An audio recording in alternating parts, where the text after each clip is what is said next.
Üçüncüsü bu virüsününki, Wuhan virüsününki peyda buluşu ve muşunda yiyilişi nurgun sahalarga ziyan bergendek dünyanın kelgüsü nim buldu degan meselemi talaş tartış buluvadıdı. Hazır en köp deyilgen gepler bunundan keyingi dünya hiçbir zaman hazırki dünyaga okşamaydı deydi. Yani bu biraz mübalağa bir ahval çünkü bazı meseleler bu virüsten kim var ulap devam kılıdı.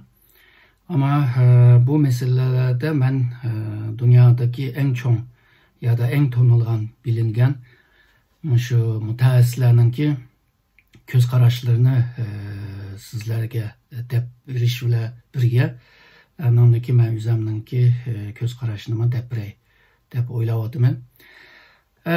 Misalga bu Amerika'nınki mühim bir şu strateji mütehassisi Kurt Campbell diyen bir şahıs.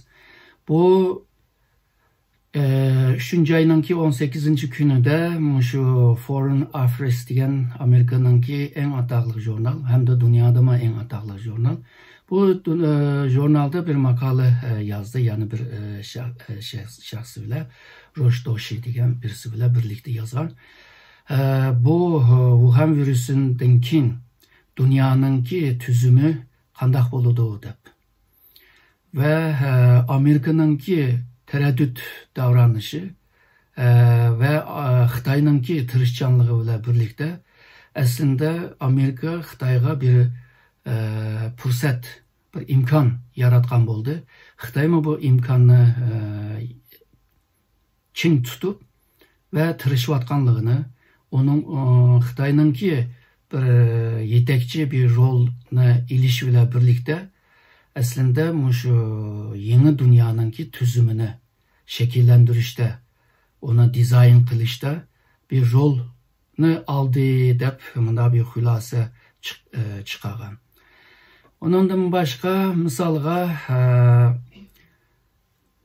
Amerika'nınki mühim bir jurnalı Foreign Policy diyen bir jurnal. Jurnalda mı yani 3. ayının 20'sinde 12 şu mütehassislerine nurgunu şu dünyada tanılgan mütehassisler bu mütehassislerninki göz kararlarını jurnalga ayan kılıp ve bu kısa hemmisi kısa yazgan ama mühim sözler bir yerde var. Misalga şu Stephen Walt diyen şu halkara münasebetlerinin nezriye cette cık töpsü olan bir şahsı.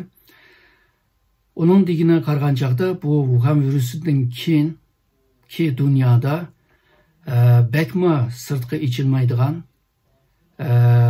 bayaşat boğmagan ve bekme erkin boğmagan bir dünya peyda buludu deydi. Onun dikin Robin Liebert diyen bir mütehassis var.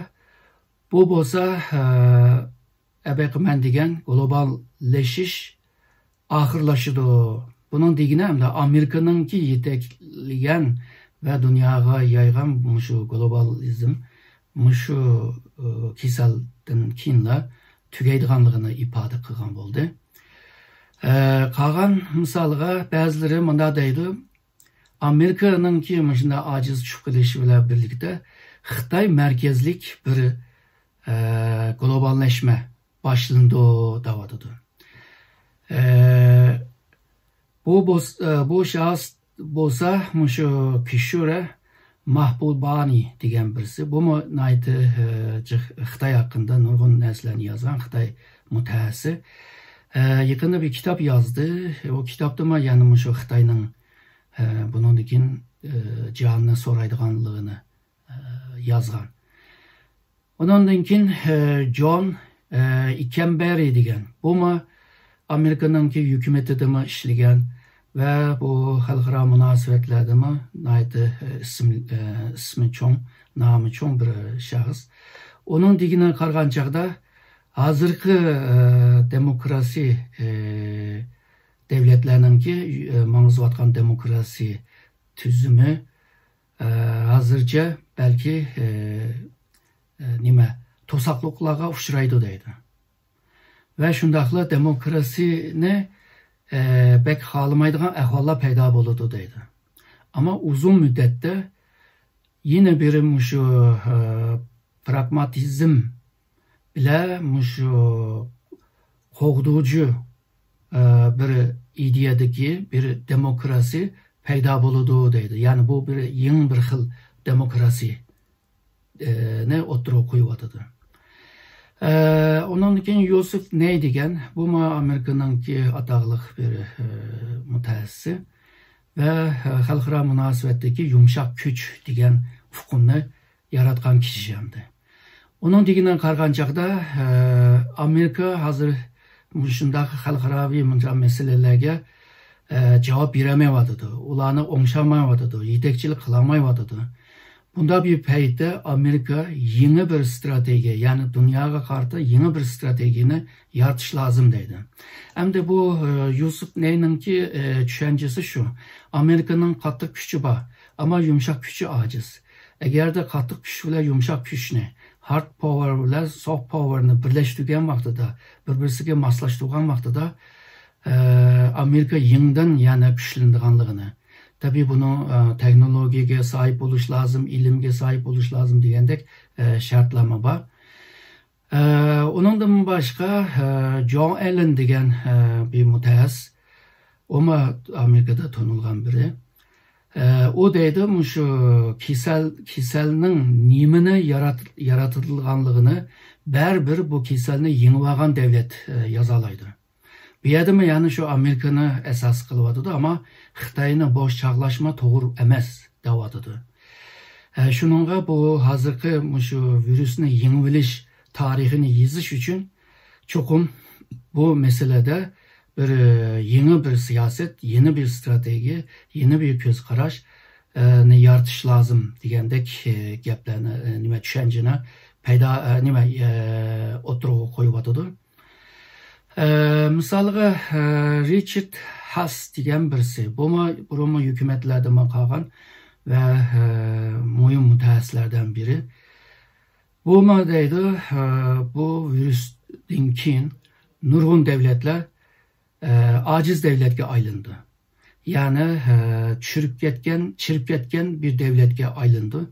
Bu devletin neticesi hem de bu devlet yıkıldı diyen managa keldi, hem de hakimiyeti çirip tügendikin, devlet çirip tügendikin, bu mu yok oldu diyen gep. Ama teki çonkurak buna oturga koymadı. Çünkü belki haterlik de oylagan boz gerek. Yani bazı devletler yüzünü yoktu koydu diyen yege demi diyor, aşağıya küstü vadıdı. Ondan kim bu Corey Shkak diyen bir tədqiqatçı, Amerika'nın bu mühim bir tədqiqatçı. Onun ki diginege kargancakta budaki şu virüs meselesinde Amerika yaxşı bir imtihanını biremedi. Şunun bile bu fırsatını başka devletler bulup Xitayga tutkuz koygan boldu degendek bir göz karashını oturup koyuyordu. Bu yukarıda degen bu mütehassislerinin ki göz karashları farklı ama meselenin ki her nokta nazardan bu aydınlatışka tırışkan boldu. Yine bu şu 3. ayının 20'sinde yine bir tarihçi değil, Yuval Harari. Yuval Harari İsraillik bir mütehassıs. Bu burun yazgan iki kitapla tanıldı. Birisi insanlıklarının ki tarihi.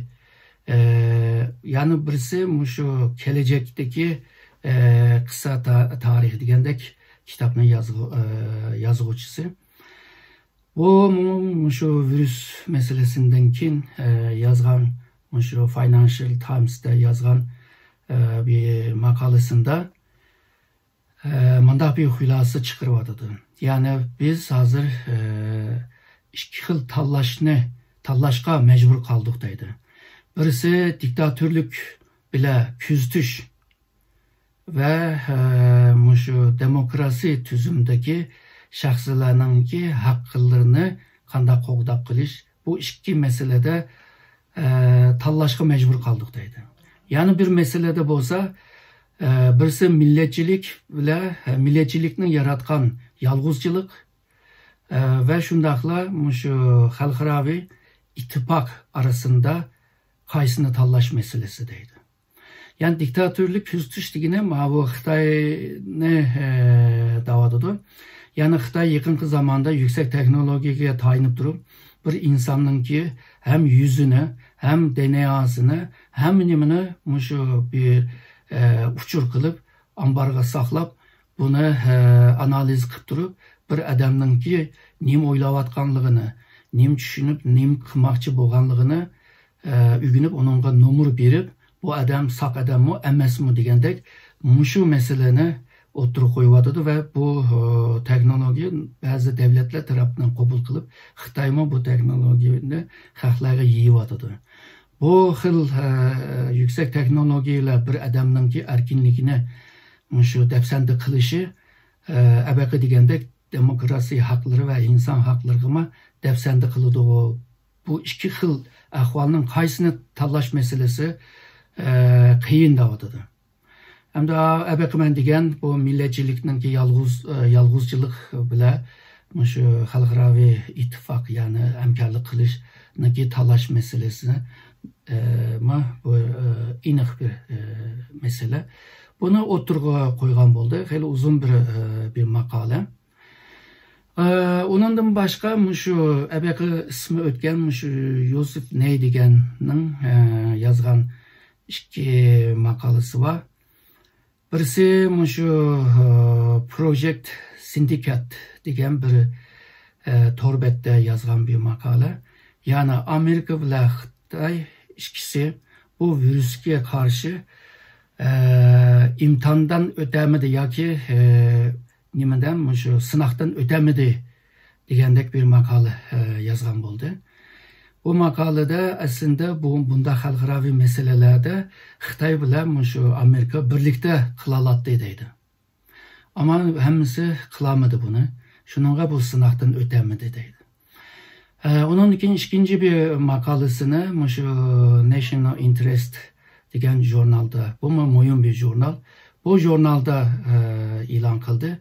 Bu yerde diginemde Amerika ve Xitay bu hamkorlikni qılamıqaşqa, bundan keyinki Amerika ve Xitay münasebetiga naytı çoğun bir ziyan oldu ve münasebetinin soğuk oluşuğa sebep oldu deb bir göz qarashini oturup koygan oldu. Yine bir 4. ayının 3'üde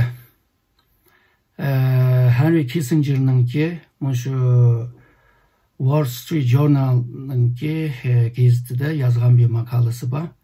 Bu makale mühim deb gördü xalqlar. Çünkü Henry Kissinger şu xalqaro münasebet siyasetinin ki mütehassisi. Hem de Amerika'da Tashqi ishlar ministri ya da yani bir xavfsizlik mütehassisi bulup bu mesleğçi bo'lgan prezidentga ve uzun yıldan beri Xitay bilan bir yaqinlik var. 71'de Xitayga maxfiy berib Amerika Xitay münasebetini tuzab chiqqan bir shaxs hamdi. Onunki yazganınki makalesinin temisi hamdi şu Wuhan virüsünden kindeydi. Dünya şu yıldızdan özgür, dünyanın ki tüzümü yıldızdan özgürdü. Yani tamamen özgürdü deydi. Bu gap biraz temide qarğancaqda çoğun görüngen, mübalağadek göründü ama içindeki gap onda emas. Yani muşundaq bir xatarlik var. Yani bu yerdeki davatqını yani Amerika'ma ziyan tatıdı, Xitayma ziyan tatıdı, bütün dünya ziyan tatıdı. Şununla Amerika'nın yetekligen ve dünyanın ki tüzümünü, sistemini Amerika kurup çıkan bu ahval tügüşüdü deydi. Bu tügeşkendikin tabii ki bunun ki dünyanın ki tüzümü, sistemi degende kaydaları okşması oludu deydi.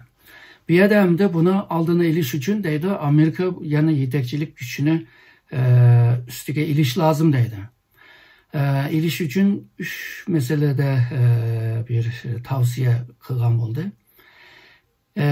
Yani Amerika şu Wuhan virüsünün yaratkan şu tesirini, yani menfi tesirini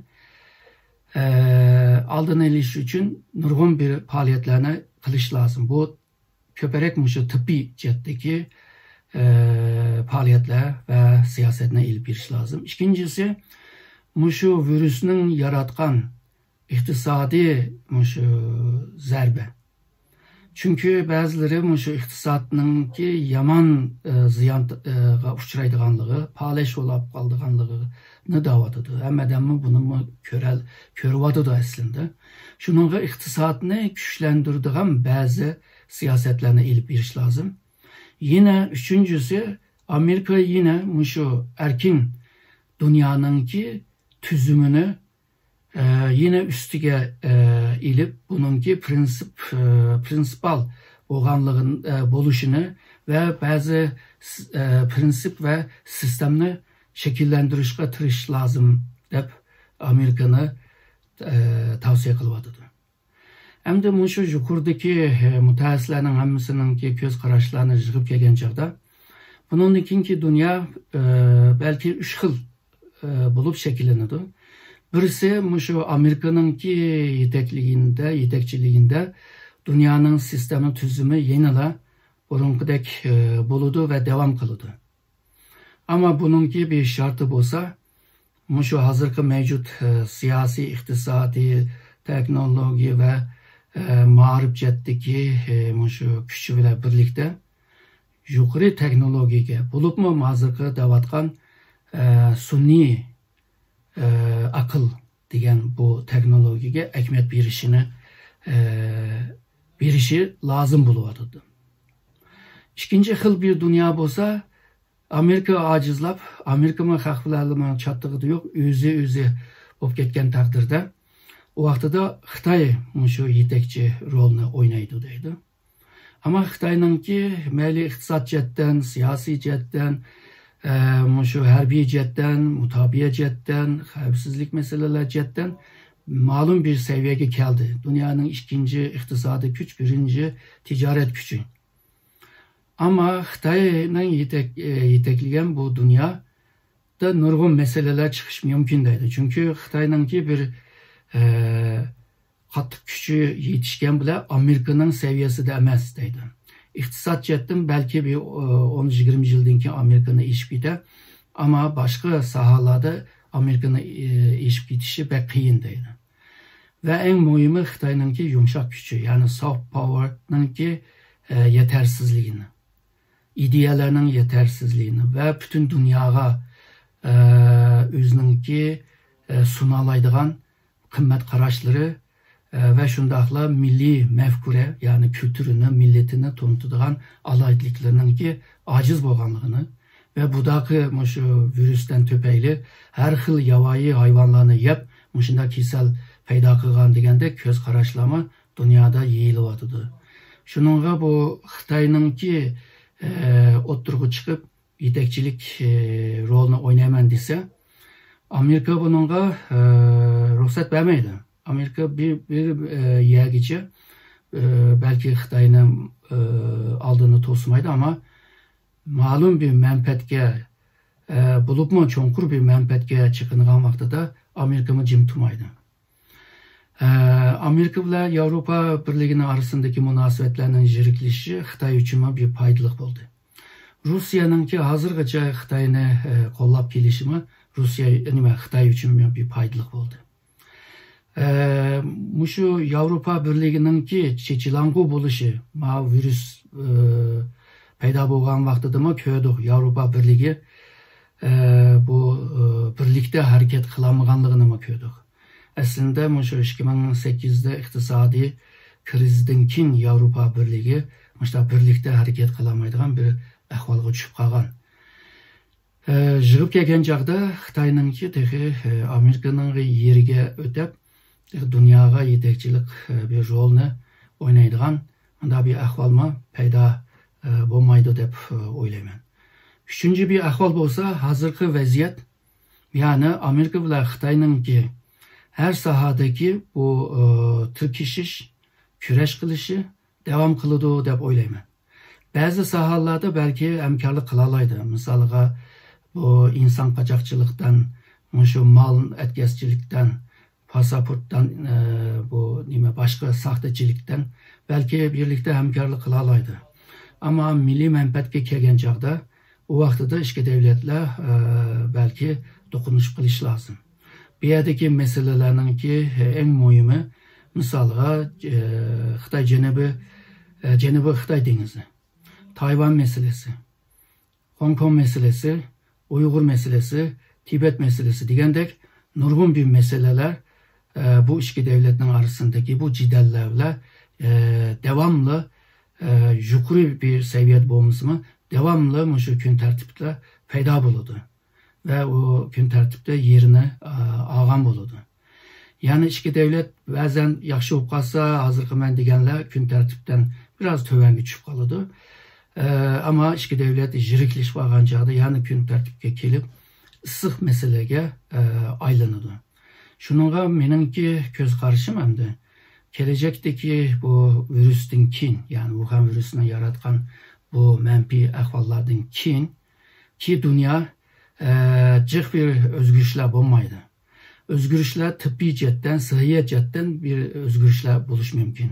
Onun için teknolojiden faydalanıp misalga internette yığın içiş, üniversitede malumlar ders biriş, insanlar internette birbirisiyle görüş degandek. Onun için kişiselge karta belki şu salamet cetten, şu pakizlik cetten belki yeni bir özgürlükler buluş mümkün. Ama her devletinki iktisadi bir çatak buludu ve şundakla iktisadını güçlendiriş ve canlandırış bunun kinki devletlerinin, şu virüsün kinki devletlerinin ki kıldığan işi hemdi. Şununla ticaretini köpeytiş, yeni teknoloji mallarını işlep çıkarış ve ulanı sitiş degandek şu nesle, şu sahalarda köp tirişiş mümkün. Ama umumi halkara münasibetlerde Amerika ile Xitoyning arasındaki bu xil urush jidallar devam qiladi deb o'ylayman.